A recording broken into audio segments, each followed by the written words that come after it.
Welcome to another episode of Just One Fern.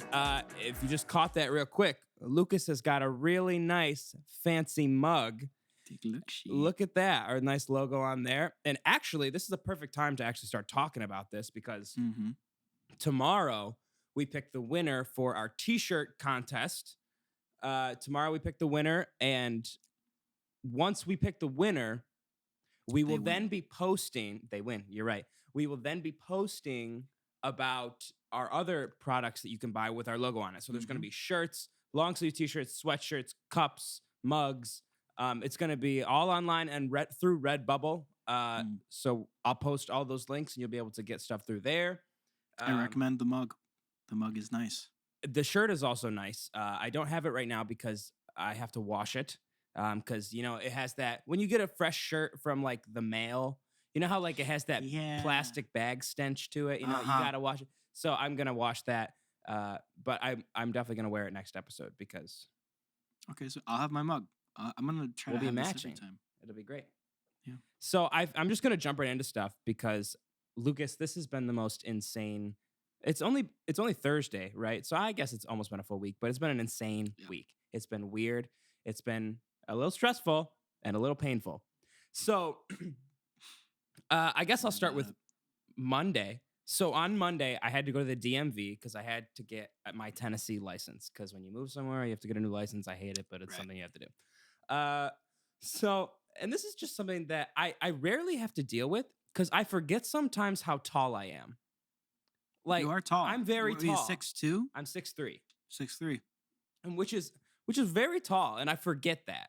So I'm at the DMV, I'm at the counter, I'm giving her all my materials, which, by the way, I'm so shocked that I didn't have to leave and go get a different form. Like, you got to do the whole thing in one shot. Yeah, I had everything ready, and I was shocked. Because I walked up and I was like, oh, I know for a fact they're going to tell me, oh, you don't have this form, or you don't have this thing that we need to give you your license, and I'd have to go back to my apartment and then come back and do the whole thing over again. But I didn't have to do that. I finished everything like, all right, we got to take your picture. And I was like, okay. And so I stand back, they take the photo. And the lady at the counter's like, oh, wait a minute. We took the picture, but it's just of your chest. And I was like, what? She's like, you're too tall for the camera, so you have to squat down. No. So I had to Did squat. You? Yeah, I squat down for my picture.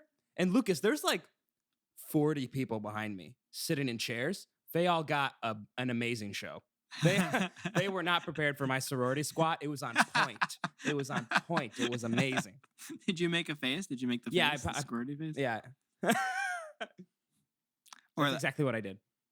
Yeah, there's that one too. No, those are for the people that aren't squatting. The squatters are like, right. Yeah. And then it's squat down. And they're always holding up. It's just been somebody's birthday. And they're always holding up like the numbers in the gold. The big blow up numbers, and then their sorority letters are always like really, really horrible paper cutouts. Like they went to the dollar store and got like poster board, and that's what they made them out of. Dude, that's where you get it from. Come to find out. For my birthday, my girlfriend got me those letters, like the numbers. Yeah. Because I think that's just what girls do. I don't know. Is it just a thing that they assume that the guys do it too? I think so because she got it for me, and it was really nice. She like decorated my whole room and everything, and it was awesome. But I'm like, I had to ask her, I'm like, where do you get those? I've never seen them anywhere, and they're in every picture on Instagram. That's so and she's like, yeah, just the dollar store. Wow. It's so simple. I mean, I wouldn't know. So what happened? So what? You're squatting. I'm squatting. You look like you're trying to hold in a shit.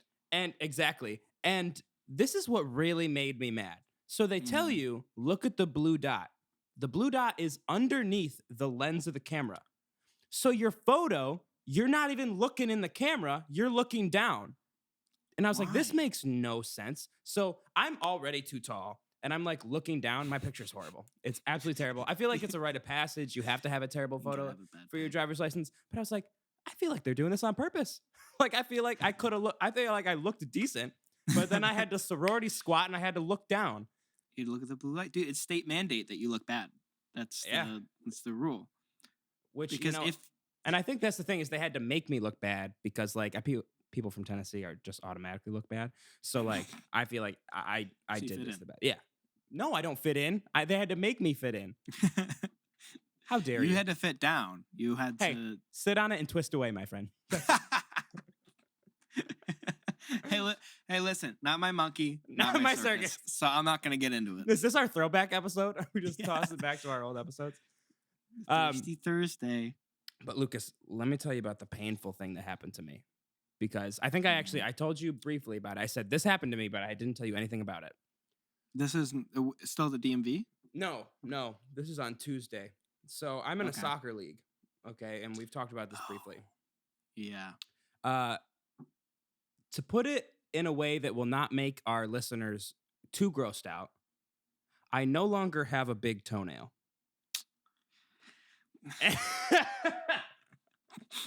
My toe is just skin. My toe is just skin. Is it like gone? All right. So no, it's not all gone. It's started to grow back, but it's mostly gone. Is it like you have like a tiny toenail? Yes. Yep. The base of it? Yep. Is it sensitive to the touch? Yeah. Well, the thing is, the skin hardens where the nail should be. Ooh. Yeah. Very gross. It's very. I was imagining it would be like still sensitive. Like, you know the episode of SpongeBob where Mr. Krabs loses his shell? Yes. No, I don't, because I didn't watch SpongeBob. Meaty. Oh, that's right. That's right. I was just gonna say yes suck. To get out of the fucking conversation. I was just gonna let you go and be like, yeah. I remember that. I always forget. Yeah, you're the Disney kid. But we talked about this. But do you must say yes sometimes when you don't want to talk about it? Oh yeah, all the You've done time. that a lot. All the time. People, remember that episode of SpongeBob? I'm like, oh yeah, that's just the funniest thing I've ever seen in my goddamn life. Do you play? I love that yellow guy. Was it the yellow guy or was it the pink guy? Which one was it? You tell me. No, I don't. It happens quite often because I'm a rare person that hasn't seen that. Yeah, show. You're one of the few. But your toenail. But yeah, my toenail.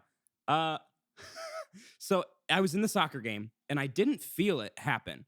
The thing is, in November, I originally hurt my toe. So I hurt my toe and the nail was a little bit fucked up. But I said to myself, it's fine. It'll just grow out and then I'll cut it and then it will be a normal nail again. I was very wrong.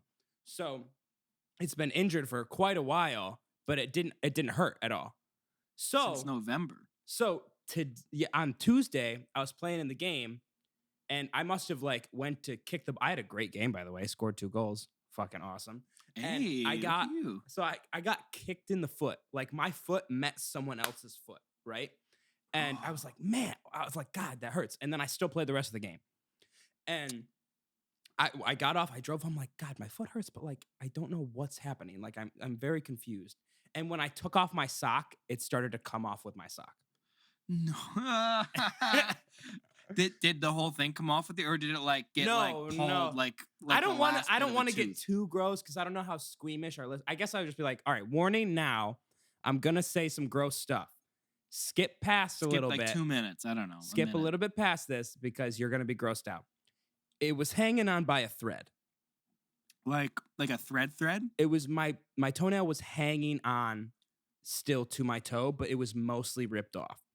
Like if you shook your toe, I had to keep it on there for the night because it was like 11 o'clock at night, and I had to wrap my toe, and I just went to bed. Couldn't really sleep. I got up, had to soak my foot. Actually, this was after 7 a.m. I drive to CVS and grab a bunch of bandages and shit because I don't have any.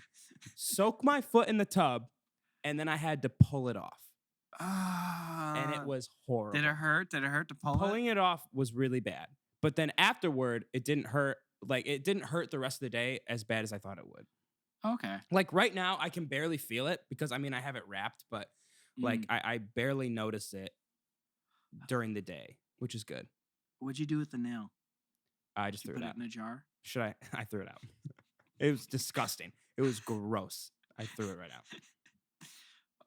I can dig through my trash right now, and I can send it to you if you want. Yeah, mail it to me. Put it in an envelope. Okay, how horrible of a prank would that be if I just send it to a random address? They just get a toenail in the mail. I think I'd puke if I opened up that address and it is a fucking toenail, a bloody toenail. Oh. Aaron, I swear to God, if you mail me your toenail, I will tape it to the mug. I'm gonna send it to Max. I'm gonna send it to Max. Just Dude, he would never talk to you again. he would never talk to me. you Never again. ever. Okay, but the thing is, it's a disgusting nail because the nail apparently has been dead for a while since I injured it in November. It's just been sitting on my foot, and it just needed Hanging something to break it, and that's exactly what happened. He's like, give me a reason. Come on, give me one reason, Exactly. Yeah. and I'm done. So that's basically what I have been dealing with, and like I was. How many days ago? It was on Tuesday, so 2 days ago. Okay, so you're starting to come to terms.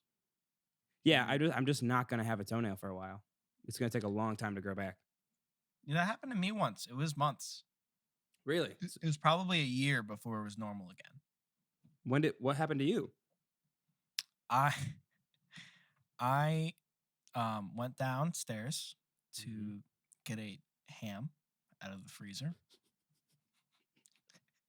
Hold on. Are you talking about a whole ham? I'm talking a whole ham the size of my head. Like a Christmas ham?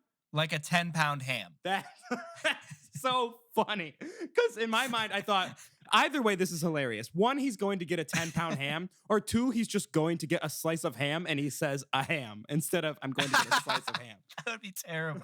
If I called a slice of ham a ham, you have permission to kill me or send me the toenail. You're up. 'Cause I think I earned it. That's gonna be my new thing. Just saying, hey, I'm gonna send you my toenail if you don't shut up. Like, That's I so should keep it gross. just for that.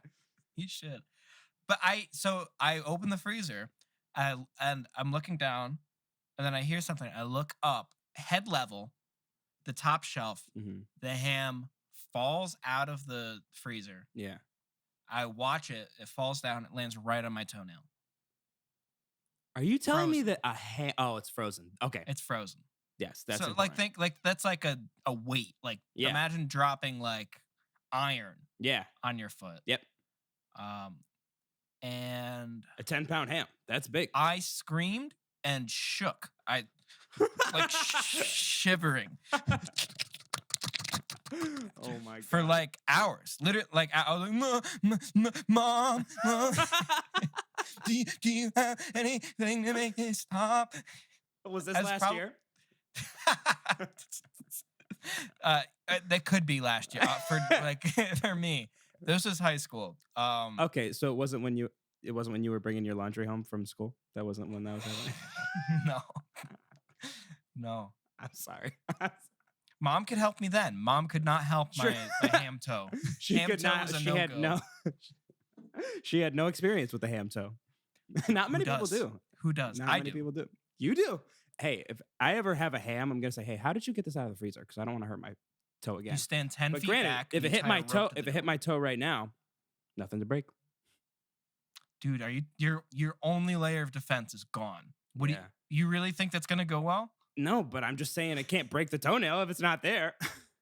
Yeah, It could ruin my whole toe. But yeah, dude, the you can't break nail- your skull if you get hit in the head without a skull on, but your brain gets damaged.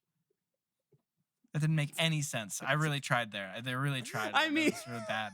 You know what I'm trying to say? You know, I know what you're trying to say, but it didn't work out. it didn't work out. Sometimes I have really good analogies. Other times it's like such a stretch. Always Sometimes such a stretch. they're really great. Sometimes they're spot on. I think It's like, well, outside the box.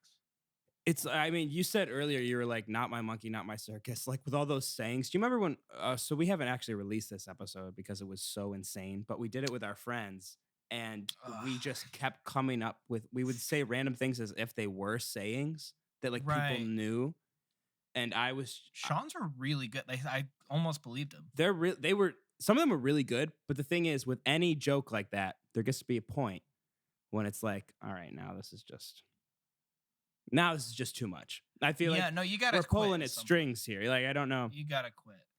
I mean, seriously, any ball worth its salt rolling down a hill will gain edges and cracks. Exactly. That's exactly what. What happened? Yeah.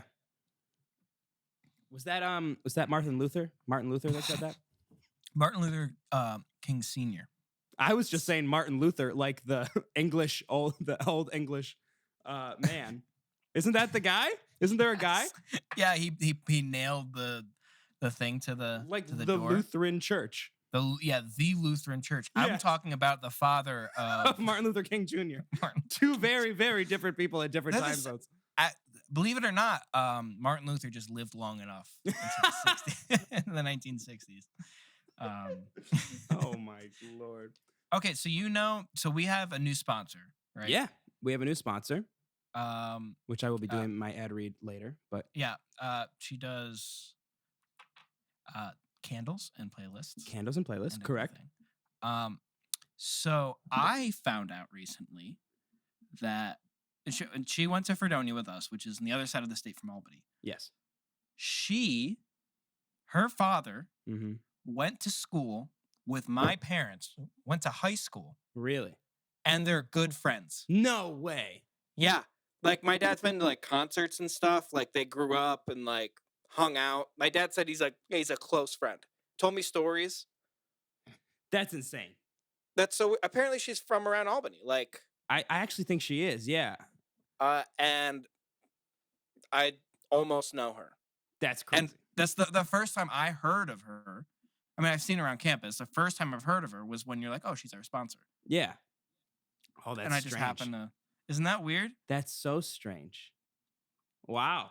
I don't know why or how, but I mean, that's cool though. What a small Very world. cool. How that comes and around. then my dad was telling me about it, and then he's like, "Hey Jen, my mom. Hey Jen, you remember what's his name?" And she was like, "Who?" He's like, "He's in your like you guys would hang out. You two would hang out." No, don't remember. He's like, "You guys were like close friends." No, I don't think so. I'm like, well, obviously, she knows who. It was just so funny. She was so confident, but that she didn't know them. She's like, Did she eventually give in? no, She still thinks she doesn't know. So how do you know it's true?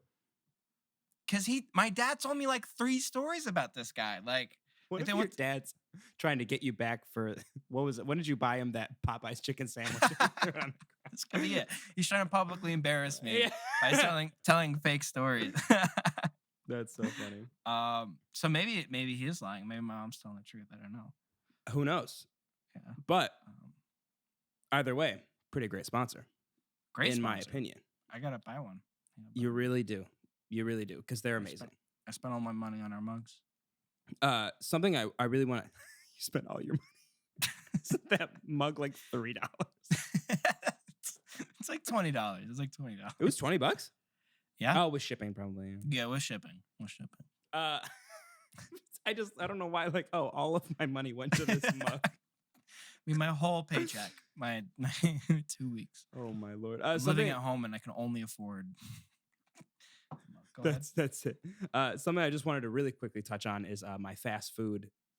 Fast food February ending. I got McDonald's on Monday, so it's the first time I'd had fast food since January.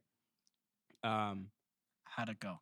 And after I ate it, I felt like I was going to die.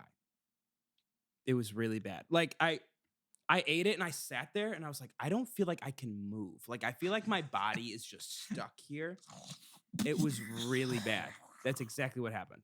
And Did you get to the toilet? no, well, I don't want to talk about my poop right now. But I mean, we always do. We are the but number 1 secretion podcast. We are Why the can't number we talk one about this?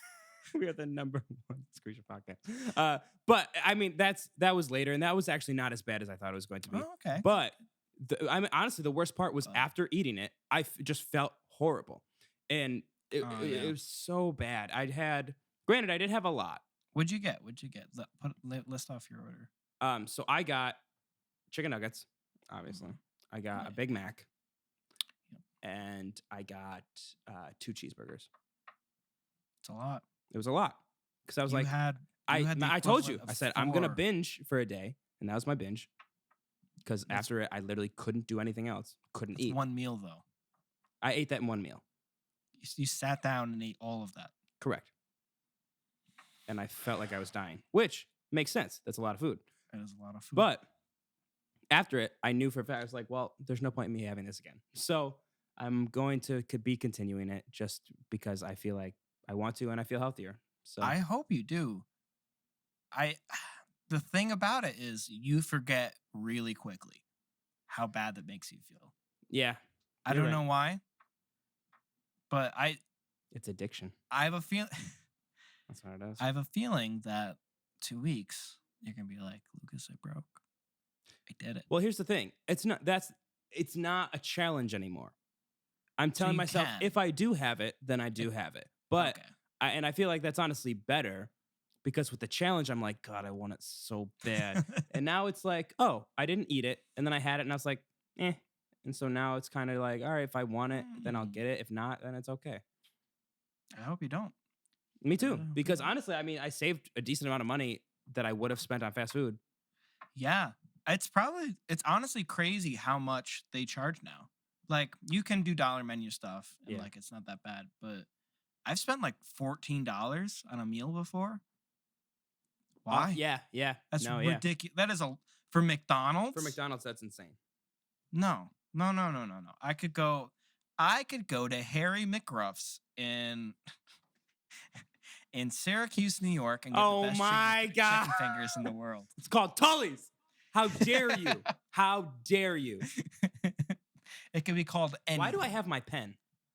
I don't know why I have it. Why would you? How dare you ruin Tully's name? How dare you slander their name by using a different name? Through the mud.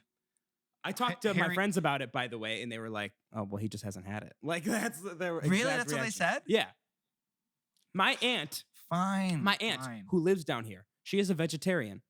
Every time she comes home, she gets chicken tenders from Tully's. No. So she's not a vegetarian, but No. she does. No, she doesn't. She does. You're I'm telling not me kidding. I'm not a kidding. devout vegetarian Yes, breaks for Every other day of chicken the tenders. from Tully's. Yes. I don't believe you. Lucas, you're gonna eat. I do not You're believe gonna, you. It's you're gonna eat ridiculous. these tenders. Shh. You're gonna eat these tenders. Look into my eyes. You're gonna eat these tenders. I don't want to look. You're gonna eat these tenders, and you are going to immediately feel this happiness and joy come through your body. I would be not depressed if I had chicken tenders every day. Well, I'd be fat as hell, but I wouldn't be depressed because I'd be eating the best food in the goddamn world. you could preach about this. I really You could. should go get your own little soapbox and I stand should. outside of your apartment. I protest. We need Tully's down here ASAP.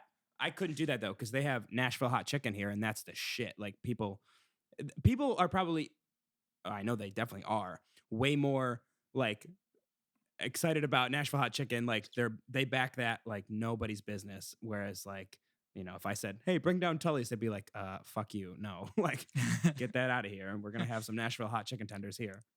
What are Nashville hot chicken tenders? It's like a specific type of spice that's like, it's like it's kind of a dry rub Yeah. style type of thing, but also You it's get kind of a mix blisters of a that way. sauce and a Get dry rub. blisters with dry rubs. Yeah.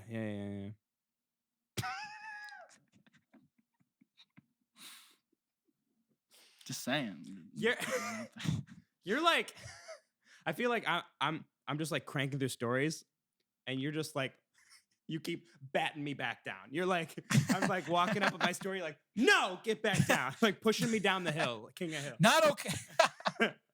Okay, Aaron, you want to tell a story? I won't push you down. No, do you have any more stories? I have finished my stories for today. Actually, that's all. That's all that's happened to me. All right, I'm fast food sorry. thing. No, I don't know why you're sorry. It is really. I want I'm you- Really struggling I want you to right now keep 'cause I've pushing had me really down. good chicken tenders. I know that's the problem. That's the chi- problem in your life. It's the Lucas. lack of chicken tenders. You have I not think. had not the lack of chicken tenders, not the lack of your stupid Dairy Queen chicken tenders that you think are amazing, which are literally just like someone pooped them out. They They're are good. no. But they do come out of a poop chute. I had my friend tell me that they're Yeah. they literally squeeze them out of a tube into the fryer. Well, listen, I'm never getting those tenders again after saying you said that. Disgusting. It's a little chicken sphincter. Little chicken cream sphincter. It's so bad. That's so gross. Jesus Christ. I think that You know, Aaron. No, go ahead. Go ahead. I need to hear what you're gonna say. I did go to McDonald's recently Okay. after work. There's one right next to my work. Oh wait. Okay, go ahead. I know what you're saying. I think I told you about this. You did. We're the number one excretion podcast. Number one excretion podcast. Everyone knows about the famous. There's a Popeye's chicken sandwich. There's a gay haters chicken sandwich. What are they? Chick-fil-A. Chick-fil-A. Chicken sandwich. Gay haters. This is the first thing It's that true. came to mind. It is true. Anyway, so obviously McDonald's is like, well, my chicken sandwich is So they put out a chicken sandwich, a new chicken sandwich, crispy chicken sandwich, a spicy one, obviously. And I'm like, okay, I like McDonald's. I would make the argument that they may be the best restaurant in the world. So I'm gonna go get it. I got it, and I had some thoughts. So I left a review. On Google reviews. I don't do Yelp anymore. Not after. Okay. So I left. Not a review. after. Not after. What was a bad experience you had on Yelp? Aaron, you wouldn't believe me if I told you. Is this a story for another time? No, because there's no. I'm making it up. Oh, but so that's why you wouldn't believe me. So I left a review about this chicken sandwich, and I said, I put this on Google. I said, the new McDonald's spicy chicken sandwich. If you don't already know where the nearest bathroom is, this will make sure you do. Is that the first thing I'll see when I search? I see your comment about that. Yeah, if you go to Pittsfield, Massachusetts,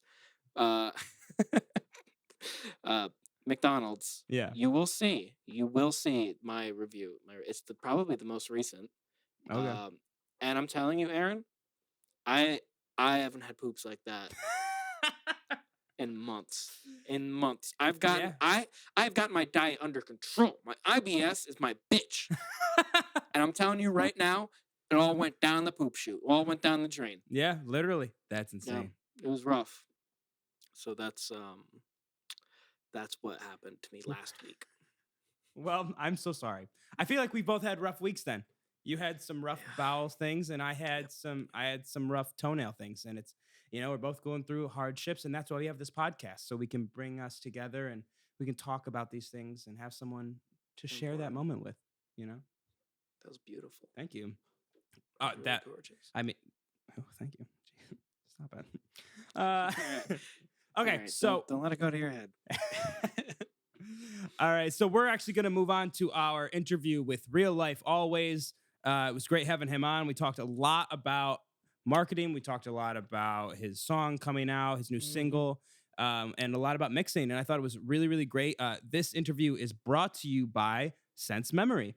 So Sense Memory is a candle business. So after COVID-19 shut down the theater industry, Caitlin Crawl, who we just talked about in the episode, turned her artistic energy into creating her small business, Sense Memory. Sense Memory is the crossroads of clean-burning, homemade, natural-scented soy candles and hand-curated playlists. It's just fucking awesome. Yeah. Sense Memory has over 10 candle variations featuring titles like This Is What I Imagine Harry Styles Smells Like, Cozy as Shit, and The Candelorian. Now, I got the I Heart Nick Miller one, right? And she just came out with a new line of New Girl ones. So there's four new candles that are New Girl themed. And one of them, I think, is called Prank Sinatra, which is Winston. And it's just that's great. So funny. Schmidt, so it smells like shit. Yeah. That's a good one. That's good. She should write that down. No, they are really good though. I love New Girl. I think that's so smart to do characters and stuff. I mean, I think New Girl is like one of the most rewatchable and like bingeable shows. And so like every candle comes with a playlist, and a portion of each purchase is directly donated to an arts organization or theater every month. You can find more information on Instagram @sense.memory, TikTok @sensememory by K Crawl, or purchase your own candle at caitlincrawl.com/sensememory. Thank you for shopping small. All right, let's send it right over to Real Life Always. All right, everyone. Today we have Real Life Always on. We're here to talk about some of your music, some of your videos that you've been posting on TikTok. That's kind of how I found you. I have this weird thing. I feel like you're in my head all the time because every time I have a question, I find myself going to your TikTok page now more than I go to like YouTube or Google. I feel like that's the best compliment I could give a producer That's right now. huge. Because Yeah, I that's mean, awesome. everything that you post, I'm like, oh, I definitely needed to know that. And I think I first saw you when you posted about like how to make your MIDI play in the middle of the actual note. And it's not Uh-huh. when it's not starting at the beginning. And I was like, you just saved my life. Like, Yeah, I it's a feel game like changer. it is. It was a total game changer. What made you start doing those videos? So what made me start actually is that I worked at a digital marketing slash PR firm up until December. And with COVID and everything, I just wasn't really, I wasn't really feeling it anymore. And obviously I've had a passion for music for a while. Mhm. And so I actually quit my 9 to 5 job in December to Okay. just go on music full time. Not really realizing, I realized that I wasn't really making like a livable earning from music yet. Mhm. But I had some money set aside to kind of go out, and I had like 6 or 8 months of expenses. Um, and I was just like, I just wanted to go all in. So I figured, what better way to at least supplement that than to just start, using what I know and what I've learned over the past 5 or so years of making music, and just start making TikToks and trying to build up a community there, Yeah. and just using that as another way to kind of have an outlet, and then hopefully, grow that into something that was able to firstly, help people learn, but secondly, build that community, and then try to bring in some revenue streams from there. But I'm really happy that how it's kind of taken off, and that I'm able to help so many people with mixing. Because I know me, when I first started mixing, I didn't know what I was talking about Yeah, man. or Yeah. doing. It's a very there's a lot of levels to it, So Oh yeah. so Yeah. I was happy to be able to start helping people, and it's kind of just blossomed from there. Yeah, no, I mean, you're still growing, and I feel like, have you taken a bunch of? So you said you worked at a PR marketing firm. Have you taken a lot Mhm. of that knowledge that you had from that and implemented that into your videos? You know what? Certainly some. I was very interested in like digital marketing throughout college. I did like the drop shipping thing for a while, Okay. like the Shopify stuff, and kind of Yeah. like, social ads and things like that. And I've kind of learned a little bit through doing social ads through by myself through the music and everything. But there's definitely some things that I kind of taken away from my past job, to kind of put into those things. We really got to catch people quick. I really got to hook people Yeah. within that first, 1 or 2 or 3 seconds. Otherwise, we do it ourselves, or at least I know I do. I'm on Yeah. TikTok, and something doesn't interest me in like a second. I'm like, okay, I'm Yeah. scrolling, Keep scrolling. scrolling. Yeah. Yeah. So yeah. So I guess I have, taken a few things On from that. the topic of like the catching someone in the first part of your video, you always have like a dad joke prepared. Yeah, Like yeah. you're always ready to go with the most cheesy joke, and I love it. It catches me every time. Like, it's so good. Yeah. What? I'm a huge fan. Yeah, Thanks, we thanks. were actually, it was funny. Lucas and I were talking. We were like, you know what we should have done? We should have done like a dad joke off, because Lucas has some really good dad jokes. Oh man. I I wish have some bad ones. we like, should've you set always it up. cringe at me. Yeah, But- that's- But yeah, I'm where, sure do you know just what it's like, is that the thing that you plan to keep using as like your intro to just reel people in, or? Yeah, you know what? It's I think the first one that really blew up was I did a video on like stacking vocals. Okay, yeah, And I just, I would just kind of create, like, get a little fun and, energetic and things. And I told people that, like, you want to sound like Charlie Puth, but you end up sounding like a dying cat because you Yeah. don't know how to mix your vocals. yeah, So yeah, I do, and it seems to do really well, And I like to think I'm a funny guy, just, kind of every day, and I'm super sarcastic with everything that I do. You can't really take a lot of what I say seriously Mhm. outside of music. So yeah, it's definitely been working, and I like being able to uh let people have fun when they're learning mixing, because a lot of it is Yeah. very like technical and just kind of brain deadening stuff when you're trying to learn it. Yeah. And I know I've seen from a lot of whatever, like, mix sessions that you see on YouTube or anything like that. It's very a lot of it is very dry stuff, just Yeah. like, okay, your compressor does this, whatever, all your plugins do this and this and this, and it's very like, okay. So yeah, I try to add a little bit of energy and Yeah, dad jokes. that's So why I'm I glad go you guys to you. appreciate it. Yeah, that's why I Definitely. always find myself checking your page first, because lots of times I'm like, I don't want to sit through an 11-minute tutorial when like I have an idea already of what I'm supposed to do, Right. and you're just kind Mhm. of like, this is what, here, like 60 seconds, this is what you should be doing, and then figure it Yeah. out yourself, because you're always like, there's different ways you can do it, but this is how I do it, and I just think that's super helpful. And the other thing I love about it is like you said, those tutorials can get dry. It's like almost like a math class. Like Yeah. you're sitting Mhm. there and like when am I ever going to use this? Like, how does this apply to the real world? But then you come out and you're like, oh, you want to sound like this, or you want like this specific example of that people actually use and want Yeah. to sound like, and then you're like, here's how you do it.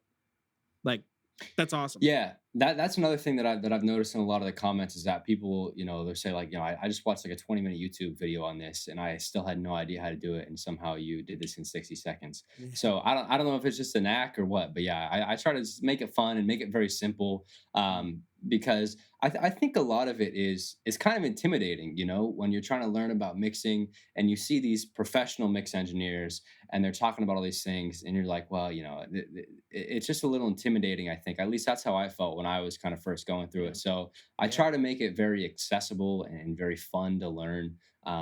Because when you do get it, it is a lot of fun to be able to mix your own songs and really Yeah. get those exact sounds you're going for. So that's my goal with it. Yeah, I think that it's really smart the way that you do it too, because you take your page and you make your TikToks about other people. You're like, this is like to help you mix. Hmm. And then the minute you're like, hey, I'm releasing some songs, you already have all these people that are watching you for that stuff. So it's definitely, Right. you have that Mhm. background for you. Exactly. Which I guess kind of leads us into the next topic. So you have a new song coming out on March 26th. I do. It's called Never Done, correct? Yep, that's it. Yeah. Uh, can you tell us a little bit about what we should be expecting as listeners for this song, comparatively to your other singles that you've released or stuff that you've posted on TikTok and Instagram? Sure. Yeah. So one of the things that I've been doing since I've quit my 9 to 5 has been working on a lot of music. Obviously, I have a lot more time than I did before to be doing that.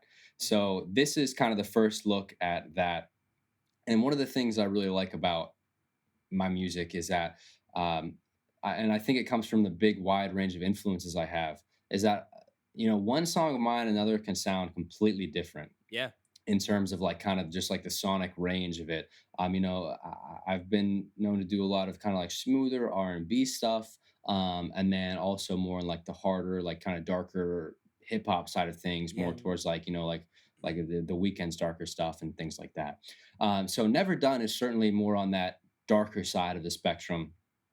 And it really, it's just because I think I've had so much time to introspect, and work on music in these past, what is it, I guess 2 or 2.5 months now. And a lot of that stuff, along with things that were going on in life and everything, is just always pulling from inspirations from life. But this is certainly on the darker side of that. It's much faster paced. Um, and it was one of the first songs that I made after I'd quit my 9 to 5 job. And it was really inspiring because I go through these creative like cycles every 6 or 8 months where I can't make any music. And this hit me especially hard during the quarantine of COVID, is that I just didn't make any music for like 2 or 3 months. It was kind of crazy. It was the longest I'd gone without making music for quite a while. And I always think, I was like, man, like maybe I've run out of creativity. Yeah. And then all of a sudden, without fail, at least so far, knock on wood, I'll make that one song eventually, and I'm like, okay, I still got it, Right? like Yeah. I'm still going. Yeah. So that was basically what Never Done was. That one Oh, that's that's new. I awesome. still got it. I don't Yeah. think I've ever related to something that someone has said more than what you just said right now. Because Yeah. like you're so right. Because you'll go through times where you're like, man, I just don't feel like I can even write a good song anymore. And then you just sit down one day and you're like, Yeah. oh, that's good. Like that's Yeah, really good. for And sure. I can totally hear that in this song. And it's funny that you were mentioning your different influences. When I was listening to it, it kind of sounded like a Weekend style beat with Mhm. like Post Malone style vocals on top, like with the melody, the specific melody you were doing.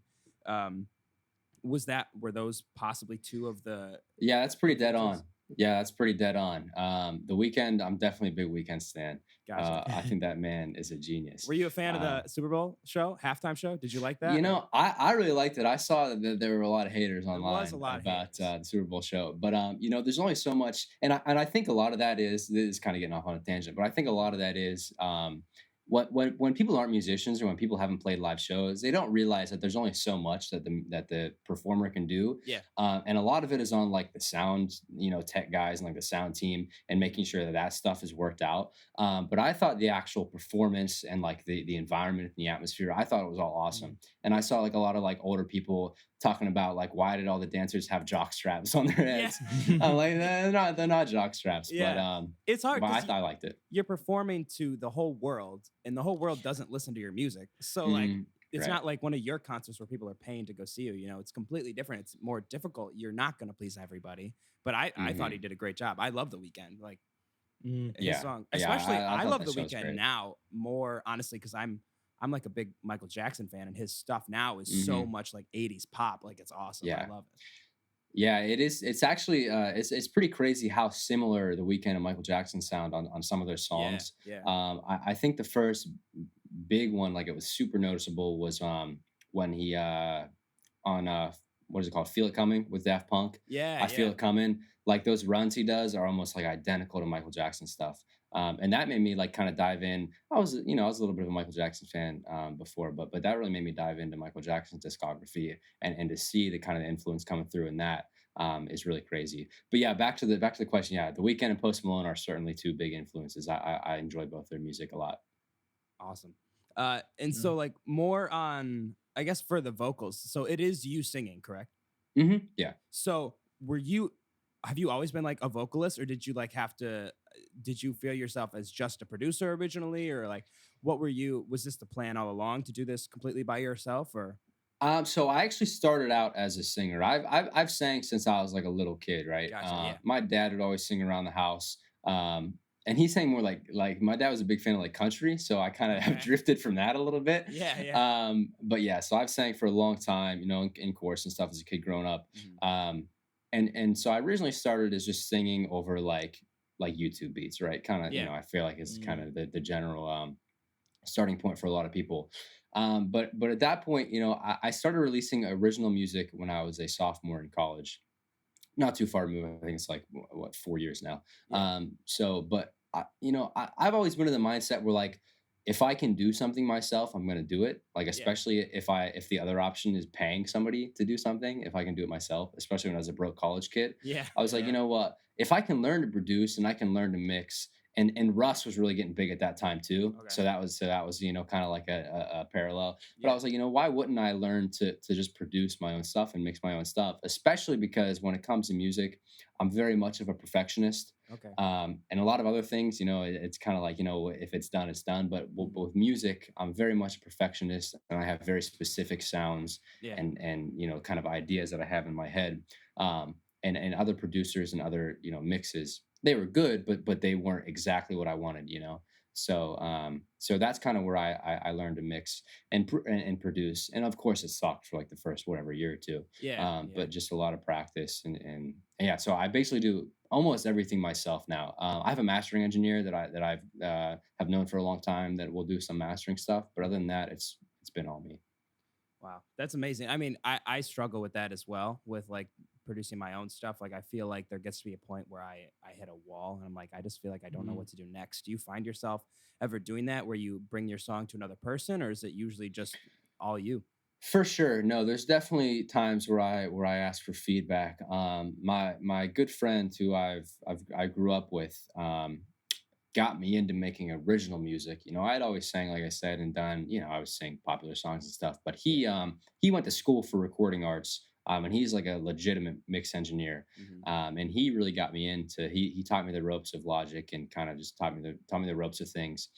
So he is definitely someone I collaborate with, kind of like behind the scenes a lot, Yeah. and on songs as well. But I'll definitely go to him with mixes and ask him, his opinion on them, as well as my mastering engineer, who I've also known for a long time.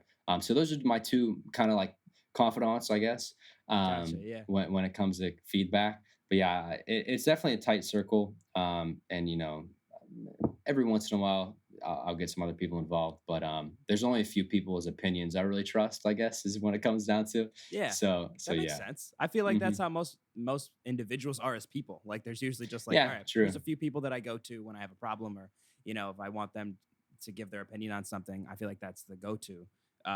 And so like how when you're mixing your own vocals, right? So this Hmm. is always something that I find interesting to hear from people that mix their own stuff. Is it harder for you to mix your own vocals than say to mix another person's vocals? Do you find it harder to get that right sound because you're hearing yourself through like almost a different lens when you're hearing it back played to you? Yeah, it's a good question. I think just because I've done it so much, it's easier to do my own vocals to like 95% done, you Yeah. know, and then maybe that like last 5% because on each individual song, you know, I want the mix just slightly different. Um, so I would probably say my vocals are easier to mix and like harder to master, and not in the like the master in you know song sense, but harder to master like perfect them, I Yeah. guess. Yeah. Like with other people, you know, if I get a mix in, it is really fun working on new vocals Yeah. because you can kind of experiment and stuff. But I can kind of get it to a spot where I'm like, okay, I'm happy with this, and if they're happy with it, then you know, then I'm happy with it. But Right. with myself, you know, I'm never happy with it. Yeah. Yeah. So you know, it takes a little bit longer. But yeah, I think just from experience, it's probably a little easier to get the ball rolling and get most of the way done with my own. Nice. And so like Yeah. with Never Done that's coming out, how long has this like been in the works, by the way? I think you touched on it a little bit, but how long has this been? Have you been working on this song specifically? This song, I think oh let's see, I probably produced it in like December, towards the end of December, and then recorded and mixed it all. And excuse me, I just finished the mix up and the master probably a week and a half ago. Okay. So fairly new on that. Yeah, I Right. think it probably started in December, which is actually one of the quicker songs. Like the last song I put out for now, Mhm. which was much more like on the pop side and like on the house side, which was a different Yeah, vibe for me. definitely. I had that just sitting in my Dropbox for like a year, Okay. and just didn't, you know, just what was waiting for the time to put it out. Mhm. So it's a range. So Never Done was probably one of the quicker ones in about 2 or 3 months. Yeah. Now, was that like right after you quit your job? Like, was it the song came and you're like, I can do this, or was it like a job and then you're like, I have to do this? You know, I wish it was a former. That would have been awesome. That would have been. I feel like that would have been baller. Like, I make a song, and I'm like, all right, I'm quitting my Yeah. job. But no, it was. Yeah, it was more. I quit my job, and I just had a lot of time to create, Mm. and that's what came out of it. That's good. That's Yeah. awesome. Yeah, thanks. And Was do there a moment where you're like, okay, I'm gonna just fucking go for it? Yeah. I feel like there were a lot of moments like that, and then the final one was when I actually did it. Mhm. So you know, music is certainly my passion. You know, and I needed to. How I felt is that I really needed to solidify it as my plan A, rather than you know, doing it on the side. Because I found that I work a little bit better, kind of under pressure when things need to get done. And I felt that just me as a person, if I did have that 9 to 5 job, I would keep leaning on it if I had to, or you know, if I Right. didn't make that move to really do music full time. So for me, I felt like it was just needed to really take it to the next level. And so far, I feel like it has really done that. So I certainly have no regrets. I'm very happy that I made that decision. Oh yeah, no, that's awesome. Like, I have so much respect for that like decision. I would love to Yeah. just Nice. you know, maybe one day Yeah. when I finish all of your TikTok videos. And Yeah. you know, Yeah. to There you go. produce I'll everything. keep putting them out just for you. Yeah. Yeah, I want you to know that my career rides on you. Yeah, So Got it. you That's gotta Right keep here. going. Right here. So do you feel like singles, like, so you've only released singles, right? You haven't released an EP or an album. So I did release an album under a different name. Okay. And for a while, I just went strictly by RLA, Mhm. which is what real life. Well, it stood for Real Life Always. Mhm. And I was just going by that for a while. And I did put out an album called Verite, which please don't look it up. But so I had songs on there, and then for Real Life Always, I decided, I wanted a fresh slate. And then what I did in 2019 is that I had realized that people, if you don't have a fan base, I should say, people aren't really going to listen to albums. Unfortunately, it's just kind of the way that the society's attention span is gone now. Yep. Yeah. So I did an album, but I did in 3 different installments. And so there were 3 installments of 3 songs each. The first one was called Real, the second one was called Life, and the third one was called Always. Okay. And so I put out one single for each of those. So for Real, I put out a single called Human. For Life, it was Hard for Me. And then for Always, it was Sacrifice, which is my biggest song to date. So that one was really cool. But so, and I try to just kind of piece it up like that because those attention spans are Yeah. so, short nowadays. No, that's really smart. I think didn't Kevin Abstract do something similar recently? I think with his album. Maybe I'm not I sure. don't know. I love the format. I think that's so smart. Thanks. And Sacrifice that's your biggest song, right? You said Correct. Yeah. almost yeah. at 200,000. Yeah. That's That's amazing. yeah. That has to feel Coming good. up on it. Oh, it certainly Come on. does. Yeah. No, it was really cool. Well, it was quite an interesting journey with once the name changed. It was really cool because the first song I ever put out under Real Life Always, Human, got editorial placement on Spotify, Yeah. and that was super sick. It was some like That's so cool. I think it was some Norwegian playlist, but it was called Laid Back Beats, and it had like 50,000 followers. And you should have seen me when I saw it got on there. I was like freaking out. Yeah. I probably haven't ever like yelled so loud in my life. But so that was really cool. And then that really, gave me a lot of inspiration and fed me a lot of energy. Since then, haven't cracked the editorial code again yet. Hopefully, with these upcoming songs that are coming out, that changes. But after that, it had just been largely algorithmic and third-party playlists that drove that growth. So yeah, I was definitely very happy with that. And I'm excited to see that come up on 200,000 and hit that hopefully soon here. Yeah. That's so And cool. is like, are your other songs growing as well? Like, are they continuing to just keep going up or? Yeah, it's really cool to see that like how many, like if you go into your Spotify for artists, you can see how many saves that have happened over like the past month or so, or whatever time frame.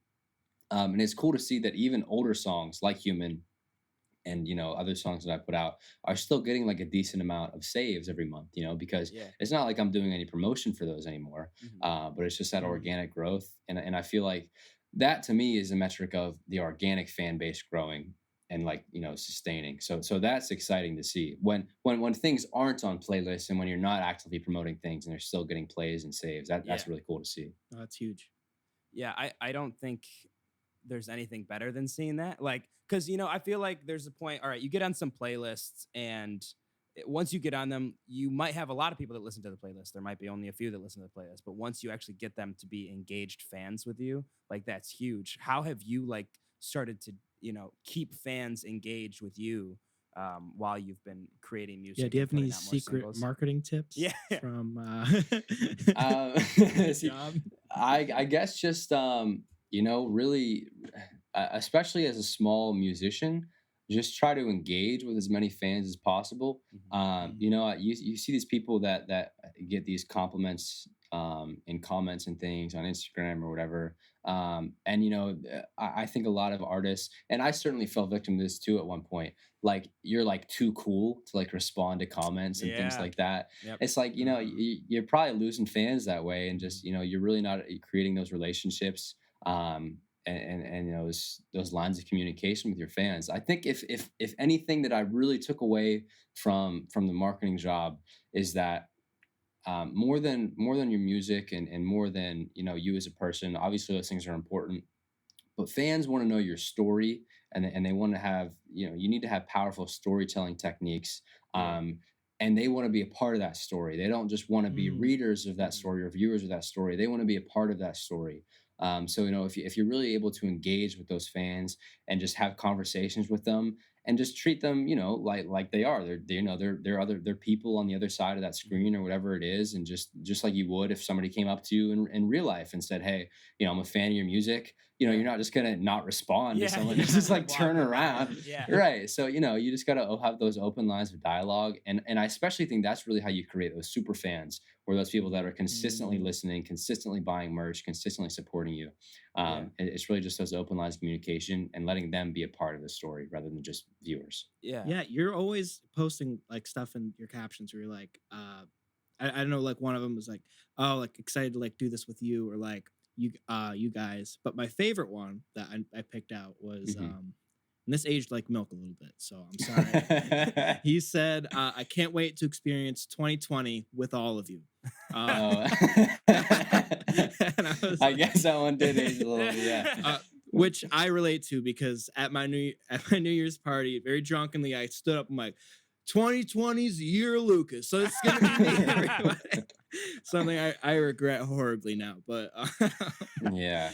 but you said with you, like, you know, you're referencing everybody in it. That's smart. That's cool Yeah, too. no, definitely. And you know, it's because I do, you know, it's I definitely I want to experience, you know, I wish we could have experienced Yeah. 2020 Yeah, together. 2020. You know, hopefully fingers crossed 2021 comes out a little more Mhm. unscathed.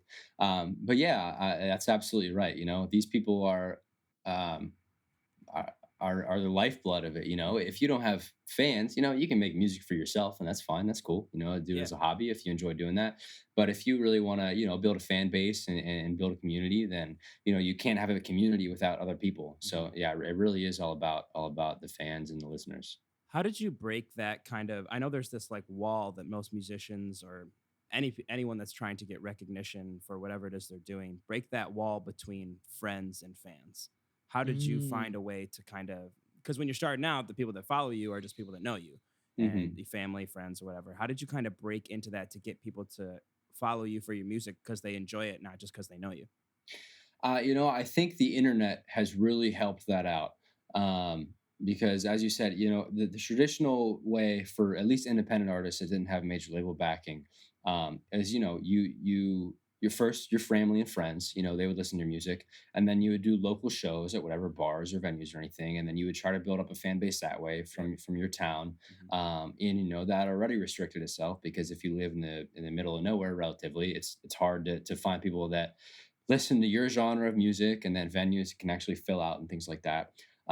So with social media and with the internet, I think that well that has really been how I've leveraged it is you know, social media advertising, it's trying to get on these algorithmic playlists like Discover Weekly, Mhm. and really just, you know, those kind of people, or those kind of fans from, you know, it doesn't matter where they are. You know, it's not like, at least I don't think, maybe a slight concentration in Pittsburgh because that's where I'm from, Mhm. of Mhm. fans. But other than that, I mean, like I think my most listened to city for a long time has been like Sao Paulo, Brazil, Oh which wow. is like, you know, so you know, obviously I have no real connection to Sao Paulo, Yeah. but that's That's just awesome. where it happened, and they connected with that. Mhm. Yeah, I saw And you know. something on Spotify that was like new Mexico City. Like Mhm. 14 monthly listeners in Mexico City. That's Yeah, sick. it's very, yeah, thanks. It's very, I guess sporadic, you'd call it. You know, Mhm. a lot of times you see that like Chicago, LA, New York, Boston, Austin kind of thing on those like monthly listeners on Spotify with these large concentrations. But for me, I found that it's very sporadic. It's more of like a kind of a world audience, I guess, Mhm. Yeah. which is cool. You know, it's cool to know that people in like Belgium or whatever are like rocking out Yeah. to some real Yeah. life always. You know, Yeah. That's so awesome. or like I think I got like radio playing like Austria sometime last year. That's dope. So That's so really, it's cool. just thanks. It's just been a leverage of the internet, really, and Mm. just picking up fans wherever you can through the internet.